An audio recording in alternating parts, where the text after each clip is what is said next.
Picture this. The President of the United States is sitting in the Oval Office answering questions about tariffs and trade when a reporter suddenly asks him about a red card. And instead of dodging the question, he leans into it. He says he called the head of world soccer personally. He says he thinks the ruling was wrong. And within days, a punishment that has never once been reversed at a World Cup since 1962 simply disappears. That is not a conspiracy theory whispered on a message board. That is a matter of public record, confirmed by the White House, confirmed by FIFA, and confirmed by the president himself standing at a podium. So now ask yourself a harder question. If a phone call from the most powerful man in America can erase a suspension for the United States team, what happens 2 weeks later when a different team, one with no president willing to dial Zurich, gets the opposite treatment for what looks like the exact same offense? That is the story nobody at FIFA wants told in one breath. So we are going to tell it in one breath anyway.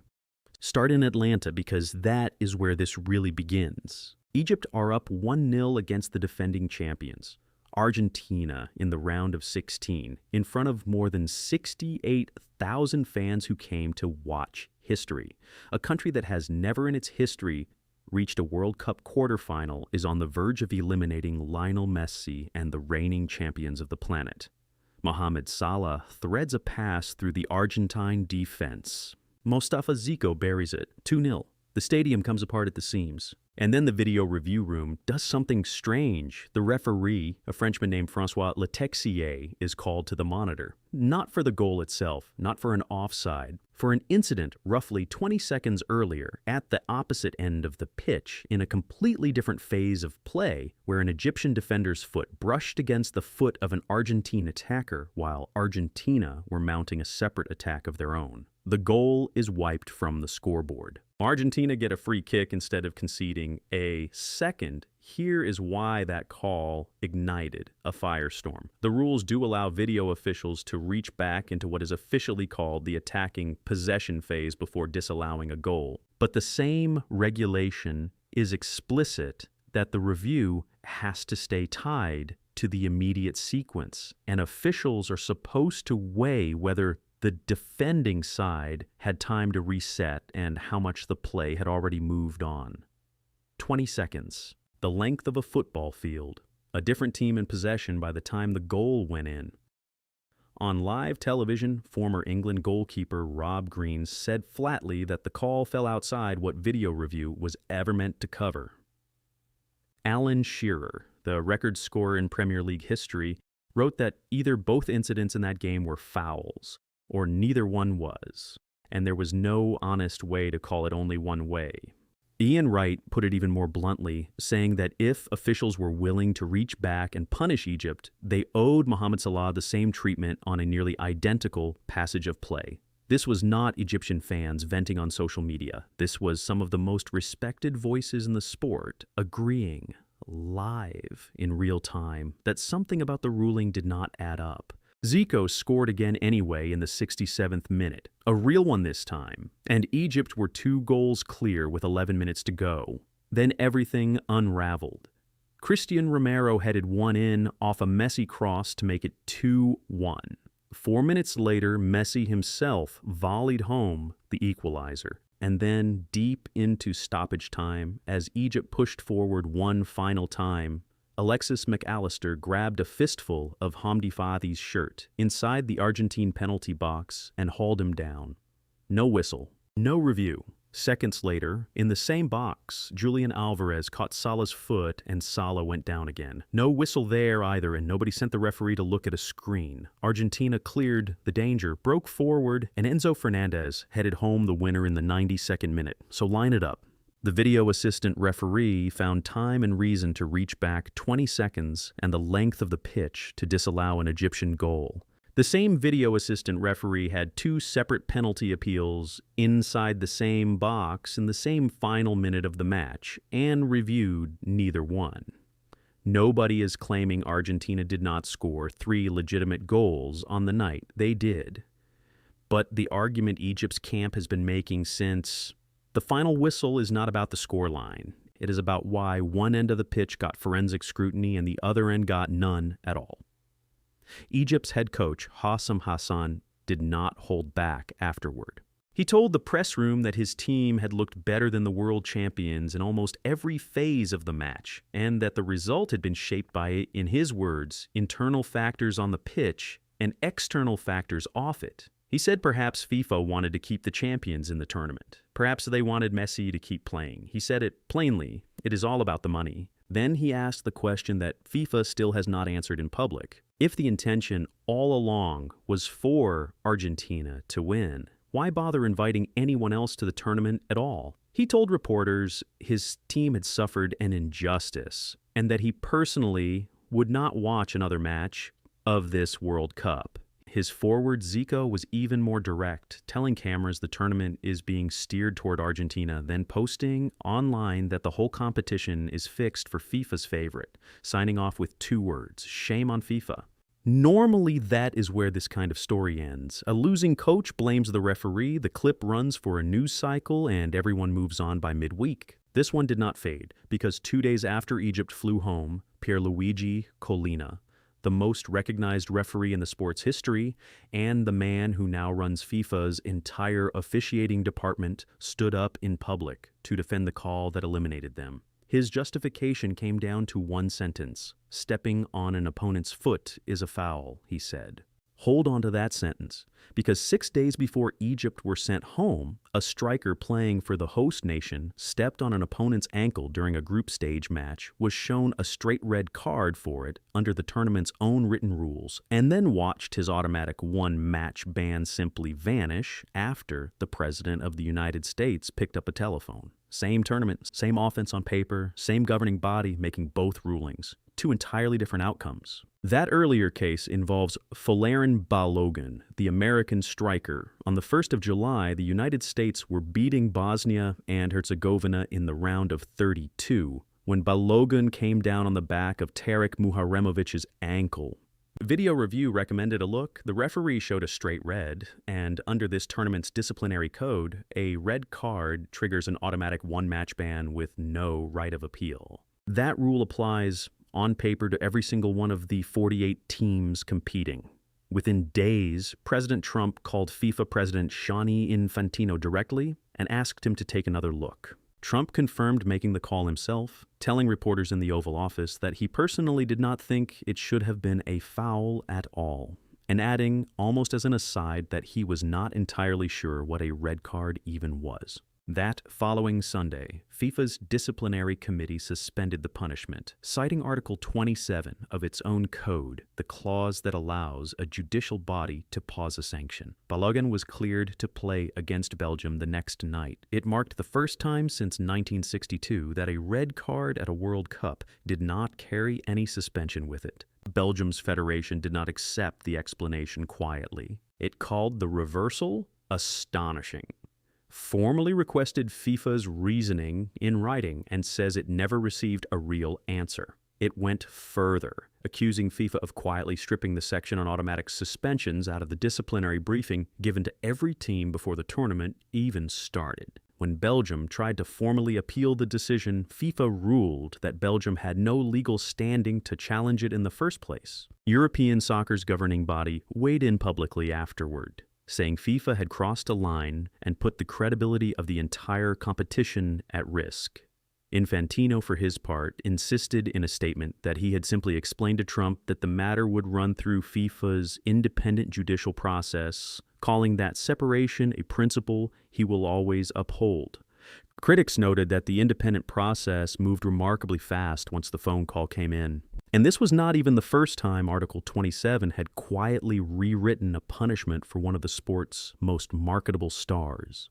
That same clause was used the year before this World Cup to reduce Cristiano Ronaldo's 3-match suspension, clearing him to start this tournament without missing a single game. 2 of the most commercially valuable names in the sport. 2 separate rulebook exceptions. 1 phone call each. Nobody in Zurich picked up a telephone for Egypt. There was no generous reading of the rules offered to a nation that had never once reached a World Cup quarterfinal in its entire history. there was a video monitor, a French referee, and a goal that simply stopped existing on the scoreboard. Which brings the story back to Collina's statement this week, issued while Egypt's formal complaint was already sitting on a desk at FIFA headquarters in Zurich. Unfounded allegations have no place in our sport, Collina said. Nobody can question the integrity of the World Cup's match officials, he added, and then delivered the line that landed hardest given everything that had just happened with Balogun. Nobody can claim that FIFA refereeing can be influenced by anyone, he said, not even by the FIFA president himself. That is the same FIFA president who, by his own account and Trump's, took the call that changed Balogun's fate. Collina then explained the mechanics behind the Egypt decision, saying that after every goal, video officials check the build-up phase. And if a foul is identified that had a bearing on the goal, the referee gets sent to review it. And then, again, stepping on an opponent's foot is a foul. Compare that sentence to Balogun, who stepped on an opponent's ankle and was sent off for it, only to have the punishment lifted 6 days later, after a head of state raised a question. As for the missed penalty on Salah, Collina's explanation was that the contact from Alvarez counted as normal football contact because the defender touched the ball first. That is FIFA's official position on paper as of this week. There is a detail from that night in Atlanta that barely made it into most coverage outside Egypt. When Enzo Fernandez's winner went in, Egypt's bench erupted and one of Hassan's staff members was sent off. Hassan himself walked toward Letexier and crossed his arms over his chest again and again until Salah physically pulled his own manager away. That gesture is not random frustration. FIFA created and promotes that exact signal itself, instructing players and coaches to use it when they need to report discriminatory conduct to a referee. Letexier booked Hassan for making it.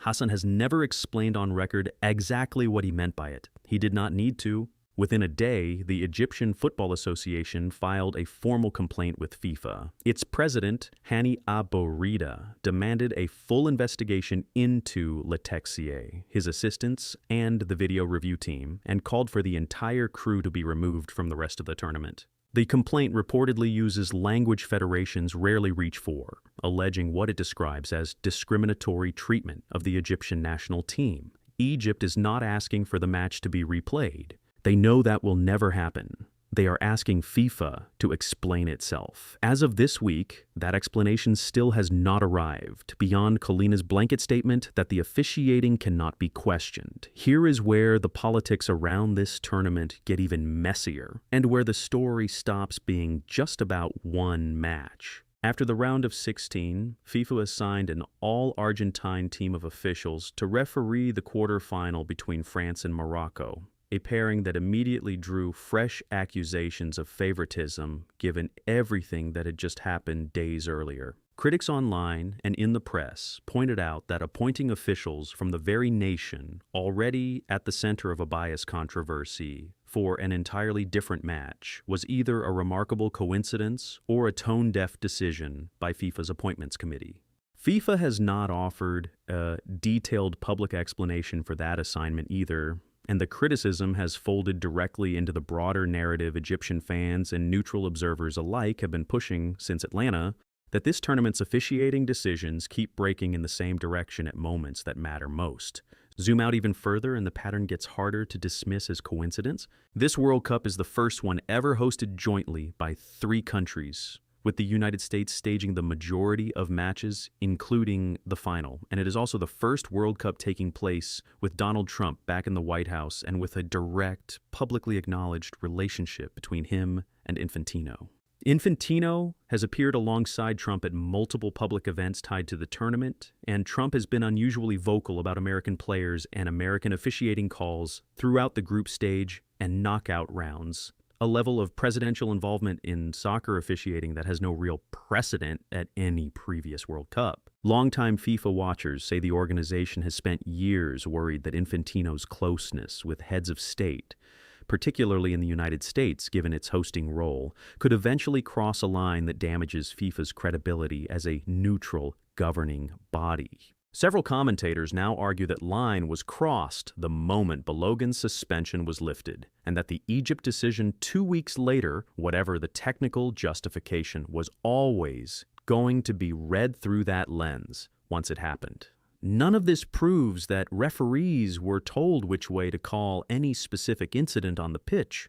FIFA has denied any such coordination in the strongest possible terms, and no evidence has surfaced showing direct instructions to officials during either match.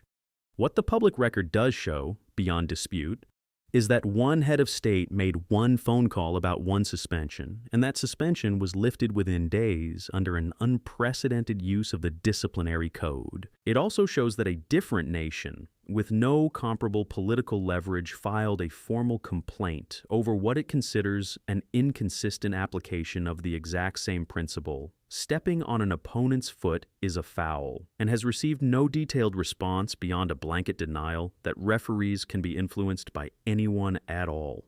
Argentina moved on to face Switzerland in Kansas City over the weekend, with Messi sitting on 8 goals in the tournament and leading the race for the Golden Boot as the World Cup heads into its final stretch.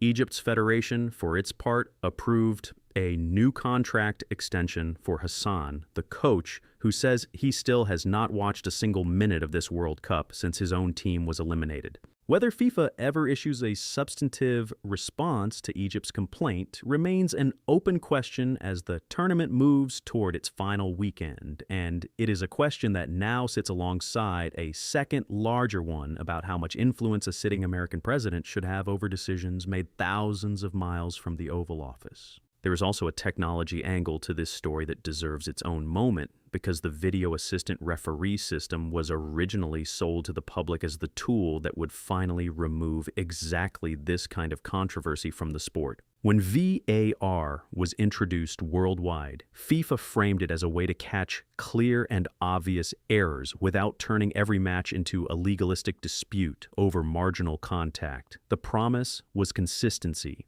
The idea was that a computer-assisted review process would apply the same standard to every player, in every match, regardless of the size of the team's fan base or the star power on the field. What happened in Atlanta, and what happened with Balogun's red card 2 weeks earlier, is precisely the scenario VAR was designed to prevent: two nearly identical fouls, judged under two very different standards, decided by two very different processes within the same tournament.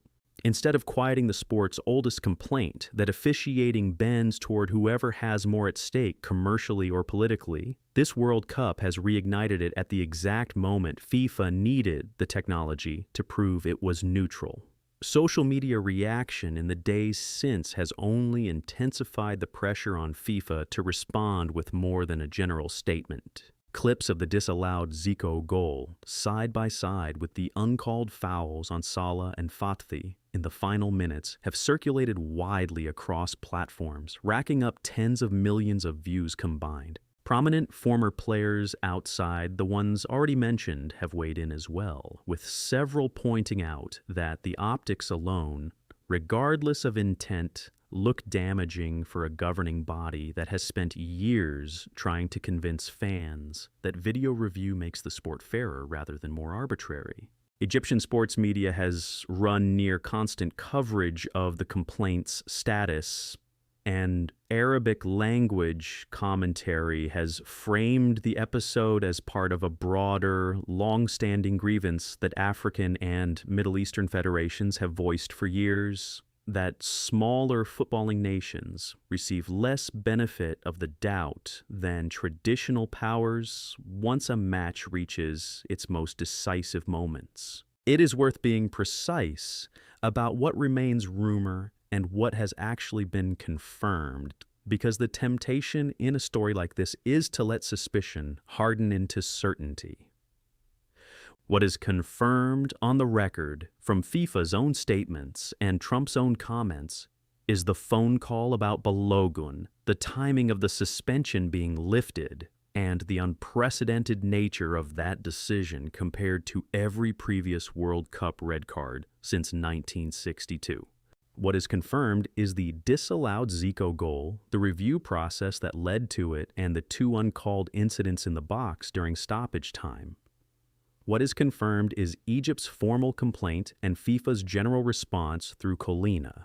What remains speculation, clearly labeled as such by the people making the claims, is Hassan's suggestion that pressure was applied specifically to influence Letexier's decisions, and the broader claim from some fans and pundits that the tournament as a whole is being steered toward Argentina and the United States for commercial reasons. FIFA denies any such coordination, and no direct evidence of referee instructions has been made public. The gap between the confirmed facts and the speculation is exactly where this controversy lives, and it is why FIFA's continued silence on the specifics of Egypt's complaint keeps the speculation alive, rather than putting it to rest. FIFA's disciplinary and refereeing committees have not announced any independent review panel to re-examine either decision, and there is no indication one is coming before the tournament concludes. Infantino himself has not addressed the Egypt complaint directly in any public appearance since Colina's statement, choosing instead to focus his public remarks on the tournament's record-breaking attendance figures and global broadcast numbers, both of which FIFA has touted as evidence the expanded 48-team format and the three-country hosting model have been commercial successes, regardless of the officiating disputes swirling around individual matches. That silence, more than any single missed call on the pitch, is what has kept the story alive well past the point where a normal post-match controversy would have faded from the news cycle. For now, the sport moves forward the way it always does, with the next match, the next storyline, and the next set of officials taking the field under a level of scrutiny no World Cup officiating crew has faced in recent memory. Whether that scrutiny changes anything about how the rest of this tournament is called remains to be seen. But the questions Hassam Hassan asked in that press room in Atlanta about who benefits when the same rule gets applied two different ways have not gone away, and neither, it seems, has anyone at FIFA headquarters willing to answer them directly.